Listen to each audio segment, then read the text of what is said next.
guys, welcome back to my channel, and welcome if you are new. Thanks for tuning in. I just wanted to come on and do a 2022 reflection, just sit down video. I haven't done one of these in a while, but there's a lot that has happened this year, and I just wanted to go ahead and share some of my highlights, some of the low points, and also some of the lessons. If you see me peeping down, I'm just looking at my notes. So it is December 30th. The year is over. I can't believe how fast this year has gone by. But yeah, guys, I'm gonna jump right in with my highlights. One of the best things that happened this year is that I got to meet my baby niece, Milani. If you watched my vlog in July when I went home to Minnesota, that's Evan's sister, my brother's daughter. So it was really nice to meet her, and I'm actually gonna be seeing her soon. So she's a cutie, guys. She's born in October like Peggy, actually the day before. So another thing that I realized actually when I was writing down my notes and just kind of reflecting on this year, I did a lot of traveling. So in January, I went to New Orleans, and it was my first time there. I went with Peggy and Tristan. We did a little long weekend girl trip. And then in February, I went to Georgia to visit Peggy on one of her travel assignments. It was my first time staying there too. And in June, I went to Mexico with my husband. That was a great trip, guys. That was like probably one of the best trips this year. So if you haven't seen my Mexico vlogs, go and check them out. Also in July, I just did a kind of low-key trip back to Minnesota just to spend some time with my family. And that's when I got to meet Milani. And then in September, I did a long weekend with my mom and Peggy in the DR.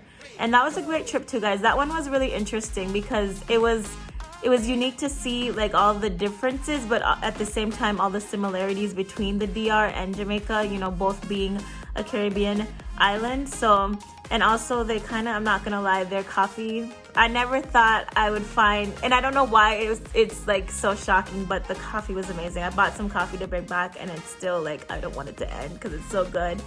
And guys, I celebrated my 2-year anniversary with my husband early December. So yeah, a lot of amazing things have happened.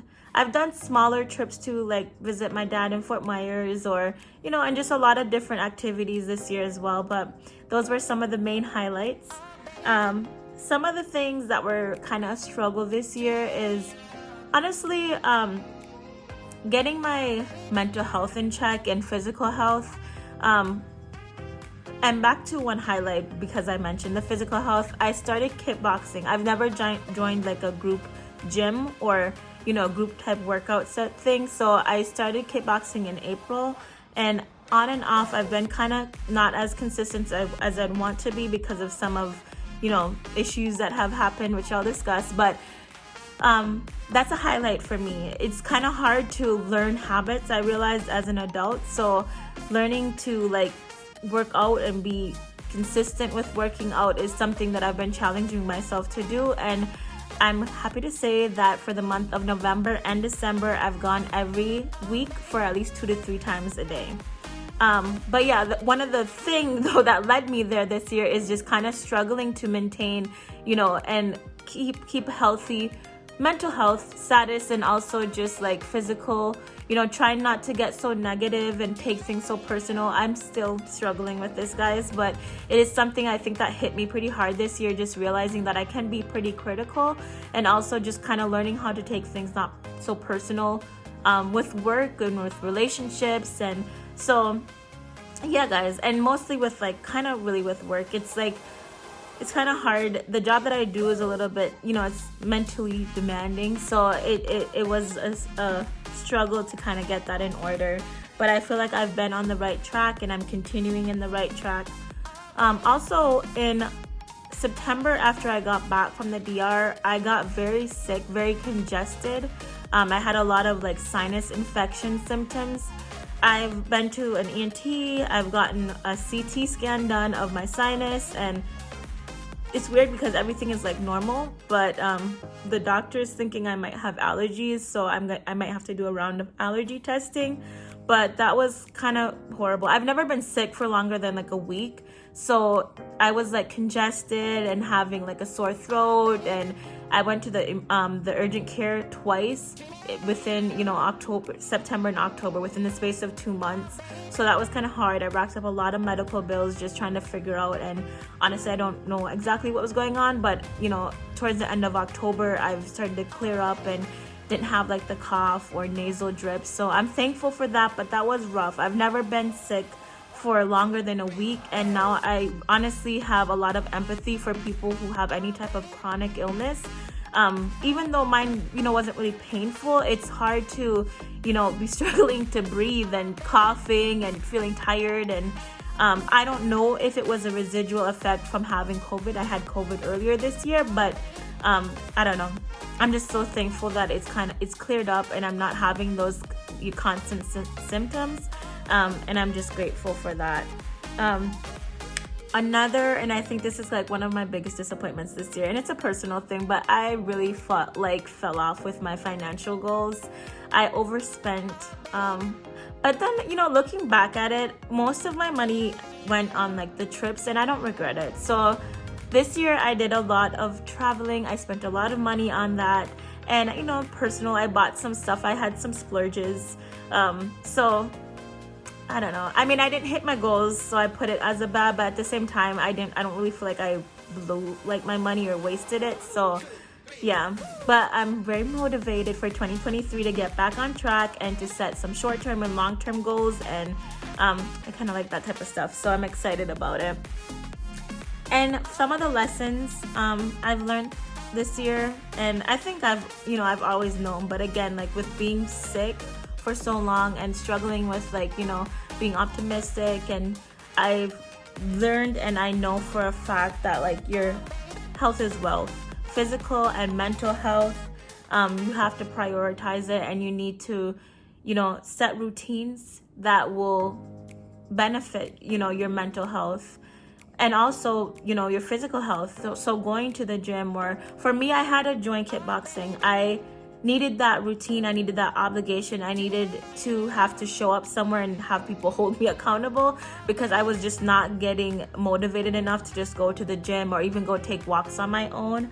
And then for mental health, just kind of taking days to be low key, resting and feeling okay about resting, talking with friends and family. There's just a lot of things, and obviously it's not like I've mastered these things, and that's why it's under my lessons, but it's something I really am praying I just keep working towards and stay motivated towards, because honestly, I think obviously your mental and physical health determine the kind of life that you're gonna live. It determines your everyday mood. It determines your perspective. So I really learned this year that it's something you can't just throw on the back burner for anything, not for a job, not for a relationship, not for money, not for friends. Like, you need to really prioritize it. Get the resources. There's a bunch of resources for both of these wellness. So just reach out to try to get them. Also, value family and friends. Traveling with my family and friends and seeing them just made me realize, like, even though I moved away, I need to make time. It's important. So a trip to Minnesota or a trip for them to come here is like gonna be an every year thing. I miss my family when they're not around, so I need to make it a priority, especially because I live so far away. And if I can't like see them in person, calls, video calls, that kind of stuff, I really want to get better at that. Things can happen so quickly. I've actually had news about a family member in Jamaica that was, has been diagnosed with cancer. So it's important. It's very important to spend time. And even if you can't physically be on the phone, you can you can be on the phone. If you can't physically see them, you can do a video chat. For people like me who have family in different countries, WhatsApp, go ahead and call people on WhatsApp and video them, and let people know that you love them, give them their flowers now. Also, I think another big lesson I've learned is that I want to or need to live intentionally. Like, I need to be intentional about my actions, about my beliefs, about everything, about what you eat, what you listen to, what you're saying, who you're speaking to, who you spend your time with.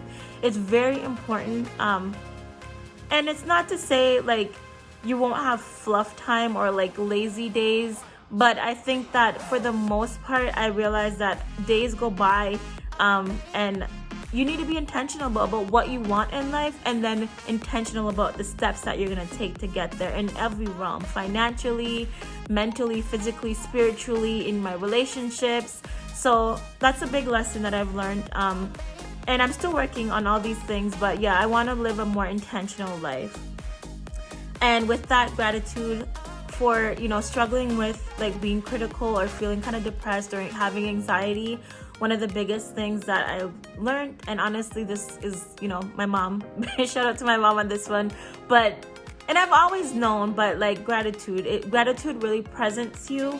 And when you focus on what you have and what you're grateful for, it does weigh out, the bad day, the bad moment. Overall, I have so much more to be thankful for than to be upset about. And it's a daily practice. It's a mindset change, and it's, building habits and doing things, reminders, either, having a text that comes in, having someone hold you accountable, talking to people, whatever it takes, meditating, praying, whatever it takes, I need to practice gratitude daily. And I really do believe, and I know I've seen the difference when I wake up in the morning, and if I have a grateful attitude, I'm giving thanks, I'm, thanking God I woke up, I'm in a safe home, I got rest, I have a job to go to, I have food to eat, I'm well, I'm not sick. It really does set the tone for your day. And, days are what makes up the years, and the years make up your life. So that's something that I really, I've learned, and I'm going to continue to work on this. But yeah, guys, so overall, 2022 was a good year. Again, the good outweighed the bad by far. I'm excited for 2023. Some things that some goals that I have is to just continue to work on remaining optimistic. Also to be of service. I feel like since COVID, I've kind of been isolated and it forces you to be a little bit more self-centered. So I want to figure out a way to give back in any way that I can. So I want to really do some research on that and get outside of me, my life, my head, and my, so that's something that that's a goal that I'm working towards. But yeah, guys, also I really want to be more consistent with YouTube. I like YouTube. It's a hobby for me, but I do work, so it's kind of hard to. I was trying to commit to 4 videos a month, at least 1 a week, but I'm not gonna set like very strict goals on this because I like to do it and I want to feel like it's fun and it's my hobby versus an obligation. But I do need to be more consistent. And I want to be more consistent. Really, I don't need to, but I want to be. But yeah, guys, that was my 2022 reflection video. I hope you all had, a safe, productive, healthy year. I'm wishing the same for 2023. Leave a comment, please like and subscribe. And then again, all just blessings and prayers of good things, optimistic thoughts, positive, healthy mental health, physical health, spiritual health. I'm wishing all that for your 2023. And thanks for watching this video, and stay tuned.